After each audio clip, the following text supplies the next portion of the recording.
Yes, her. Emmy is sitting up in bed, her hair tousled from a day spent asleep. I think this is the first time I've seen her without those familiar beads in her hair. Her gym short and bloomers, obviously hastily pulled on before I came in, are creased and folded from less than proper storage. Her legs lay bare on the sheets. I've never seen Emmy without prosthetics before.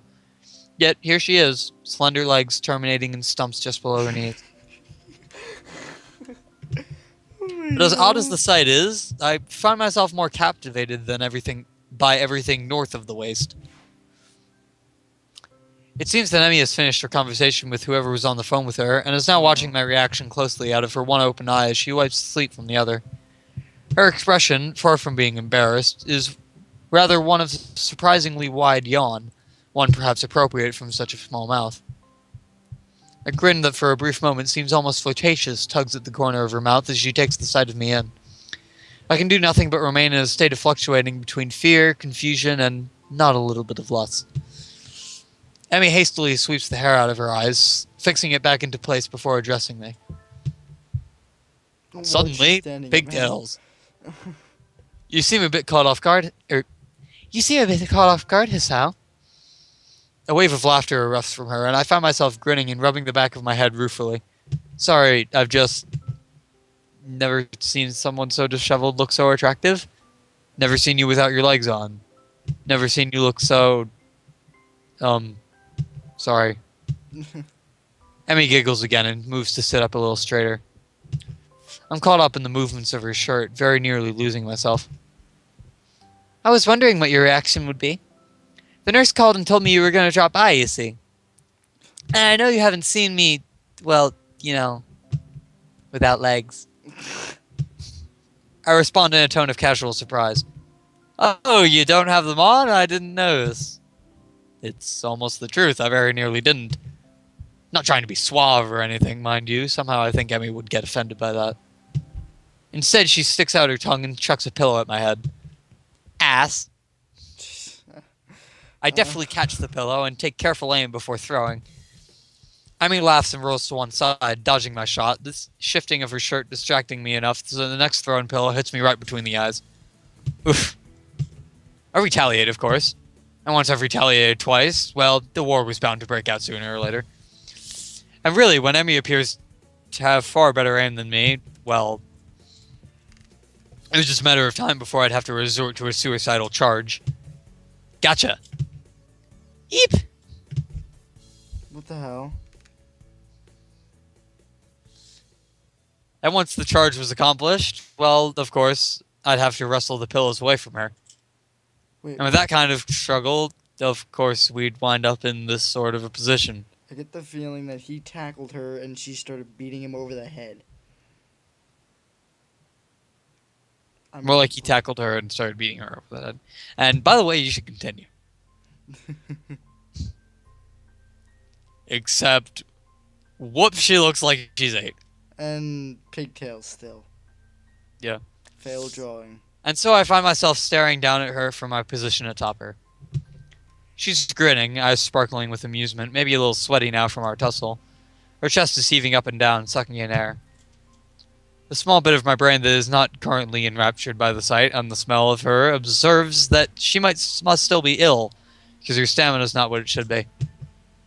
We stay that way for a while. I'm not sure how long, because everything seems to go fuzzy. Everything that isn't her, anyway. Her eyes meet mine, and deep inside them I almost catch a glimpse of... what? Fear? Longing? Hope? Emmy? A cough suddenly convulses her, and I'm almost stumbling in my haste to get off, to apologize for everything. Sorry, I shouldn't have. It's fine, it's fine. She gives me a reassuring pat on the shoulder. So, what brings you here? She's still breathing hard, and that causes her voice to shake slightly. Well, before I was so rudely assaulted by pillows, I came to see how you were doing. This earns me another shove, and I very nearly fall off her bed. Emmy's eyes sparkle again, and I wonder how I never noticed how attractive they are before. Wait, what just happened? She hit him? Yeah. For what? For... That's just, saying that you were rudely assaulted by pillows. Consumed with worry, were you? Her tone is mocking, haughty, teasing. She throws her arm across her forehead dramatically, grin still apparent from underneath. Couldn't bear the thought of me laying deathly ill? As we both recover from our brief wrestling match, Emmy appears to fall back on teasing me. Well, I wouldn't say consumed with worry, but after you didn't show up this morning like a total wuss. Emmy pouts, crossing her arms petulantly and sticking her lower lip out. It's not my fault. Nurse wouldn't allow it. Sure he wouldn't. I completely believe you. Emmy sticks her tongue out again. You're such a jerk, you Sal. So how was your day then? Did you enjoy slacking off? Not really. The phone woke me up pretty early on. The phone? Yeah, the captain of the team called to make sure I was doing okay. Also to let me know it was okay to skip practice. Good, at least she wasn't alone all day. Someone checked up on her. Although I can't help but think that it should have been me. it was. Oh, that's good. Second. He really keeps an eye on you, huh? Emmy shrugs. It's his job. Part of being the captain means you know where your team members are when they're not in school. Still, I guess it was nice of him to call, huh? Yep.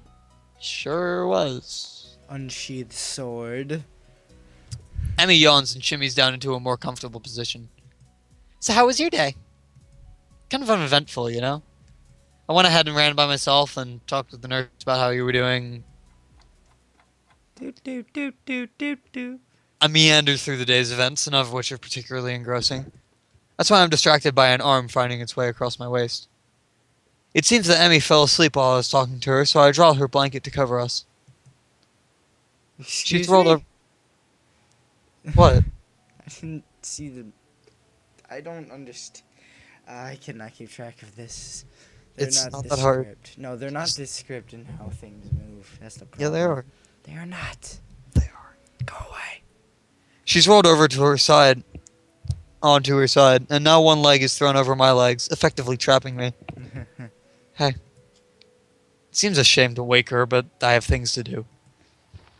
I gently shake her, but in response she only tightens her arm's grip on me and sighs a little. My resistance to this position crumbles rather quickly. The feeling of her body breathing steadily is both calming and incredibly stimulating at the same time. My breathing cannot decide if it wants to relax or speed up. Relaxation wins, and I find myself putting an arm around Emmy. I think I'm in love. The words slip out and hang in the air unnoticed. At least, I hope they've gone unnoticed. Emmy whimpers weakly through her dream, and her grip suddenly tightens again. For the first time since I've known her, I see tears running down Emmy's face. It feels like my heart is about to break. I instinctively tighten my own grip and stroke her hair in what I hope is a soothing manner.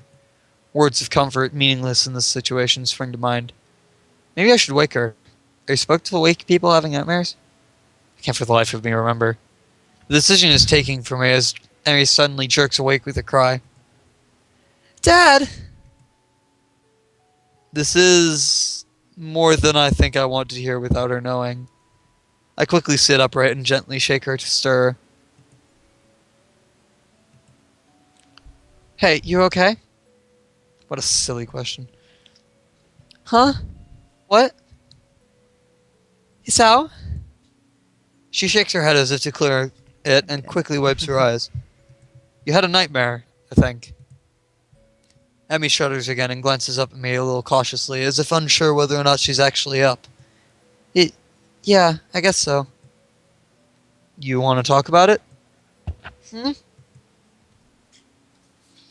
A speedy internal debate seems to be going on in her head, which resolves itself with a shrug. Nah, I don't really remember much of it. I'm pretty sure she's lying to me, but somehow I don't think I should press the issue. Emmy shudders again and turns toward me, looking a little sheepish. Sorry for falling asleep on you like that. I keep my voice as soothing as I can. Hey, don't worry about it. You've been ill. Yeah, I guess that cold medicine's just made me a little drowsy. I guess so. Emmy does not strike me as the sort of person who'd fall asleep at the drop of a hat.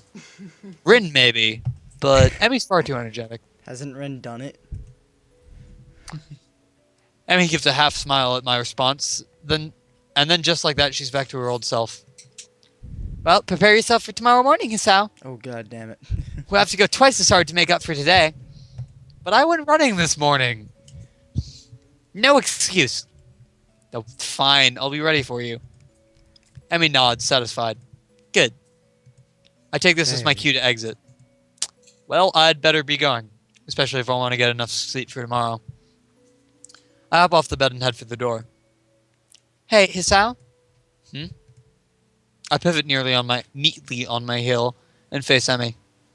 She opens her mouth to say something, and then another first, I see her falter slightly.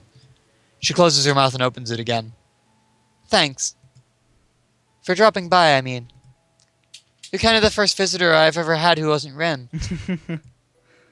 That's surprising. I would have figured that Emmy'd have people dropping by all the time. She's certainly popular enough, or so I thought. Always talking to people in the hallways. Emmy hesitates again. And thanks for staying around after well, a look of pain flits across her face. You know, it helped.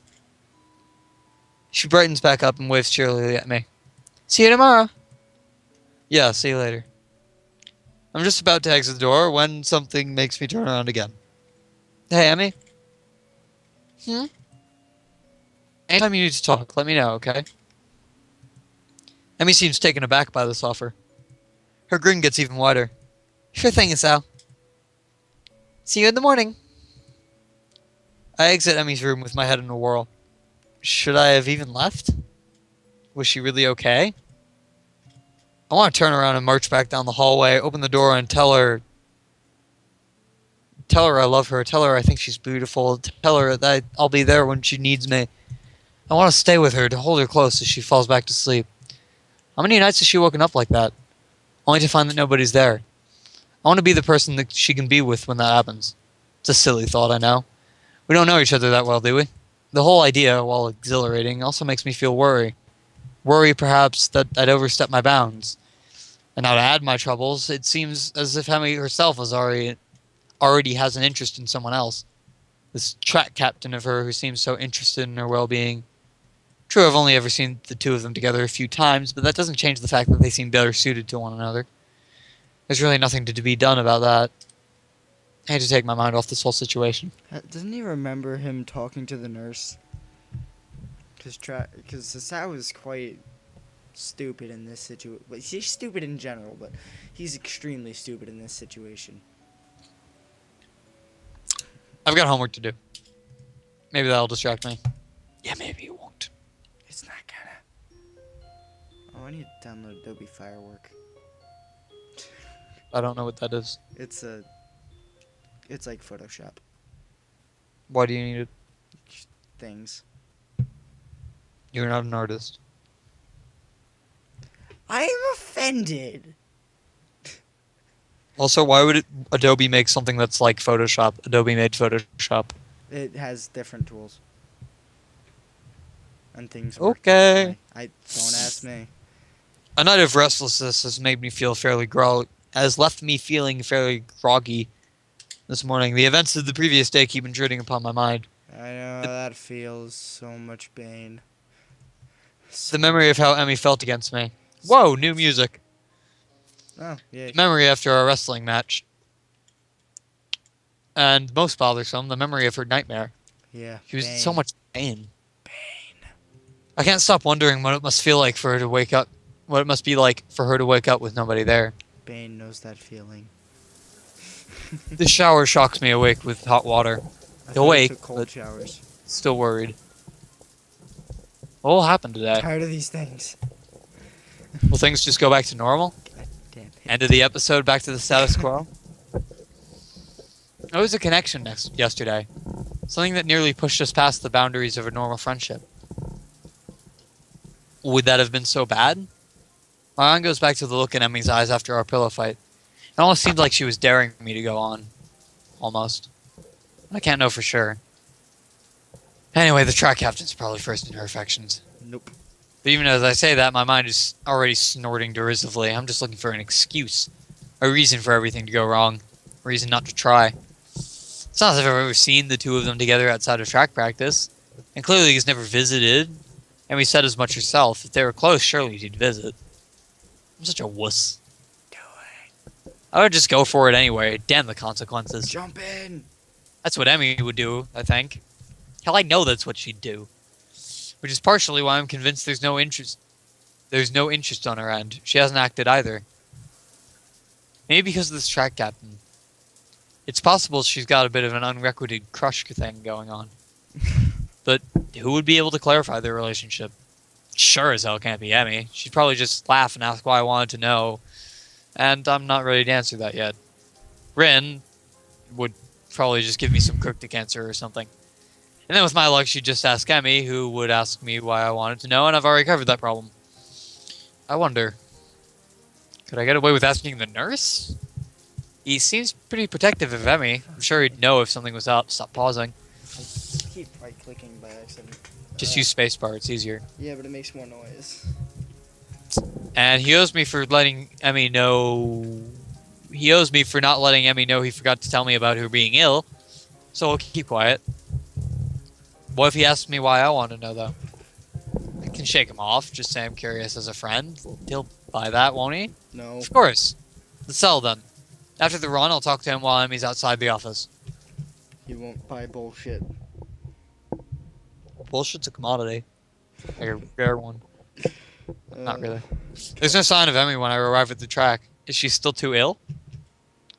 I decided to give her 10 minutes. I'm a little early, and she was ill yesterday, so if it takes a while to show up, it shouldn't be surprising.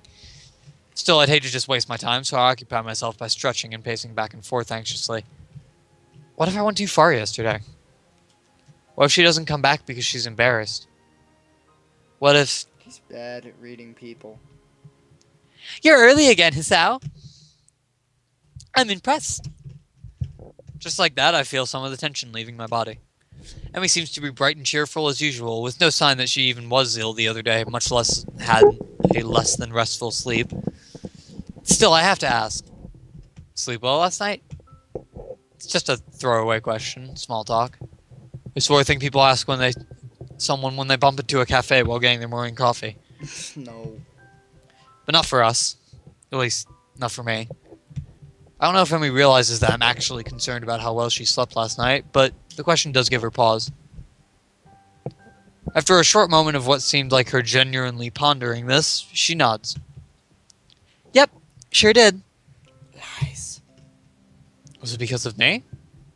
Did I actually help? Yeah, you gave her some nice dreams, man. Or are you just saying that to get me to stop asking questions? Gave her some nice dreams. Good to hear. Andy, you're no help. Emmy grins and begins warming up. I've already spoiled too much. No, you're not helping with the jokes. You must help the jokes. The jokes need help. So, ready to begin? Am I ready? Of course I'm ready. I was born ready. Bitch. Hey, it's my middle name. I'm so fucking ready. Emmy laughs at my bravado, and we take off running.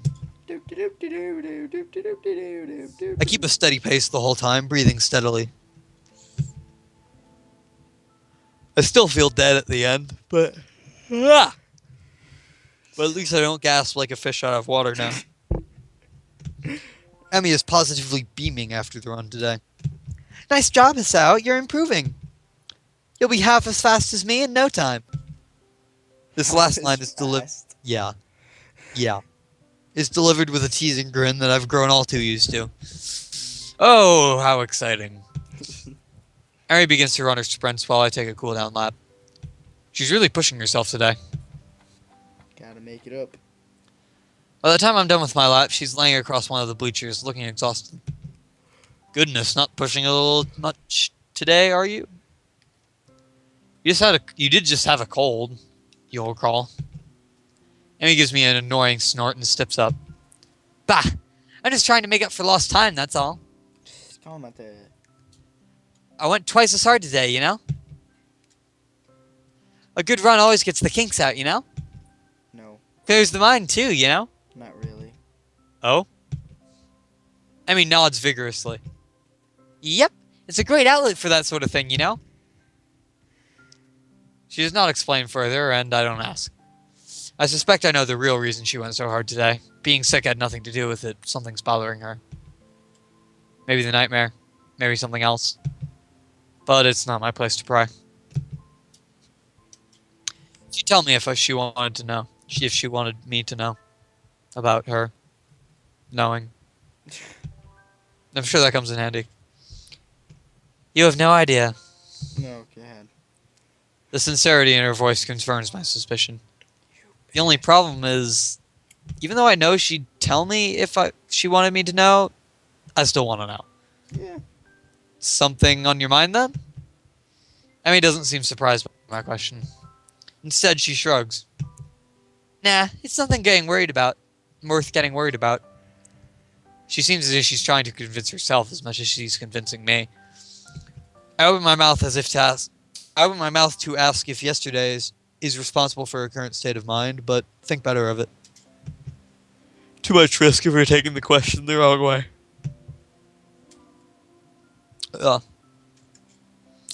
Besides, I'm not even sure myself what to think about yesterday.